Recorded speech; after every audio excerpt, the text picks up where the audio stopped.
Welcome back, everyone. If you've ever wondered how your phone doesn't just instantly run out of space, or how you can stream a massive movie in seconds, you are in the right place.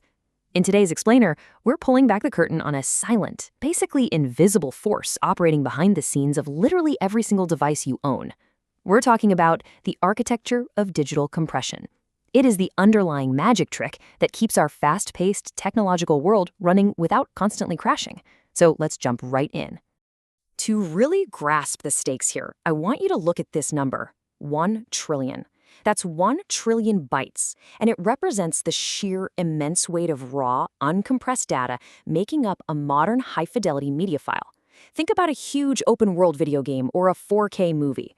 Without data compression, dealing with that kind of weight would choke your internet connection completely.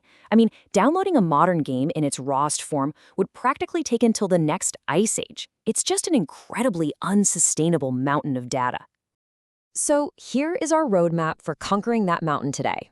We'll cover the weight of digital data, unpack the algorithmic logic, compare lossless versus lossy techniques, look at the efficiency metrics, walk through a real code example, and then finish up with the future limits of compression. Starting with part 1, the weight of digital data. Let's look at the actual definition here, the process of encoding information using fewer bits than the original representation by finding and eliminating redundancy. Okay, so what does that actually mean for us? It means compression isn't just mindlessly chopping parts of your file off and losing the message. It's a really clever mathematical trick of finding patterns. Think of it like packing a suitcase. If you just shove your clothes in there, you're out of room in seconds. But if you meticulously fold them, roll them, and use all that negative space, you can fit twice as much into the exact same bag.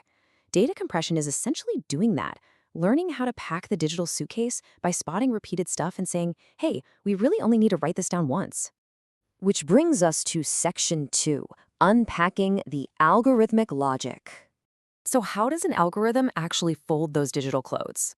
It's a beautifully clean 3-step flow. Step 1, input the raw data. The massive file enters the system. Then the magic kicks in with step 2. The algorithm scans everything, acting a lot like a highly skilled shorthand writer in a courtroom. Instead of spelling out every single letter of a really common phrase, it just uses a quick symbol. It finds the redundancy, all those repeating zeros and ones, and swaps them for a tiny, efficient code. Finally, step 3, output the compressed file. A significantly lighter file comes out, perfectly prepped to be sent across the globe in milliseconds. Moving right along to part 3, the showdown between lossless and lossy. Not all of those shorthand writers use the same technique, and it's a pretty stark contrast. On one side, we have lossless compression. Just like it sounds, absolutely zero data is lost. You get an exact, bit-for-bit reconstruction of the original file. Think of it like a perfectly preserved legal document, where every comma has to be right where you left it. On the other side, we have lossy compression. This is more of an approximation. It intentionally throws away non-essential data that human eyes or ears probably aren't going to notice anyway. It's like an artist doing a quick charcoal sketch of a photo. You capture the whole essence of the scene perfectly, but you don't need to stress over the exact hex code of every microscopic pixel in the sky. So why do we use both? Well, depending on the data, the algorithm has to pick a lane. Look at the top row. You definitely would not want a lossy algorithm guessing the letters in a critical piece of source code. Or a zip file, right? One single wrong character and the entire program crashes. That's why code and text demand lossless compression. The priority is perfect accuracy. But down on the bottom row, video, audio, and images are massive. There, the priority is maximum space saving. If an algorithm tosses out a few audio frequencies that a human ear literally cannot hear, who cares? You save a ton of space and the song still sounds flawless to us. Let's look at section 4, measuring data efficiency metrics. Check this out. This donut chart really puts it into perspective. For a highly compressible file, like a big database of repeating text, you might see something like this.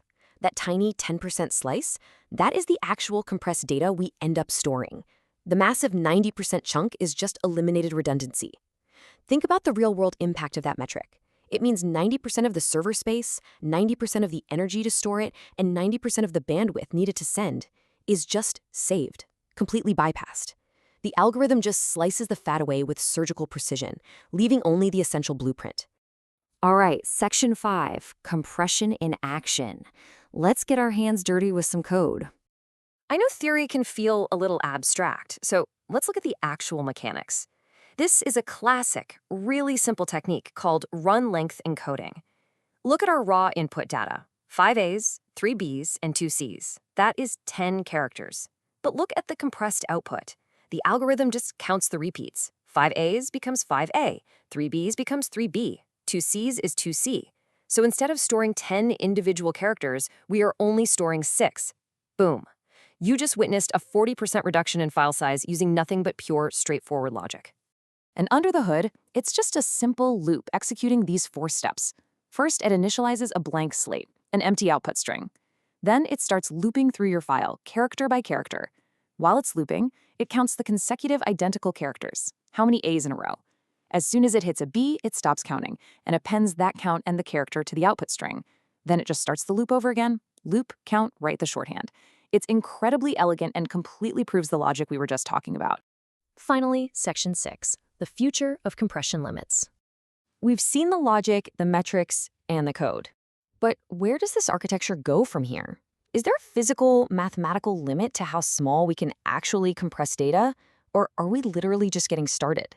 Mathematically speaking, yeah, you can't compress random data forever. You eventually hit a wall where there are no more patterns to find. But as we develop AI that can predict and hallucinate entire files from incredibly sparse prompts, the boundaries of what we even consider lossy compression are being totally rewritten. As our digital universe expands exponentially every single day, these algorithms are going to have to get increasingly brilliant. So I'll leave you with this.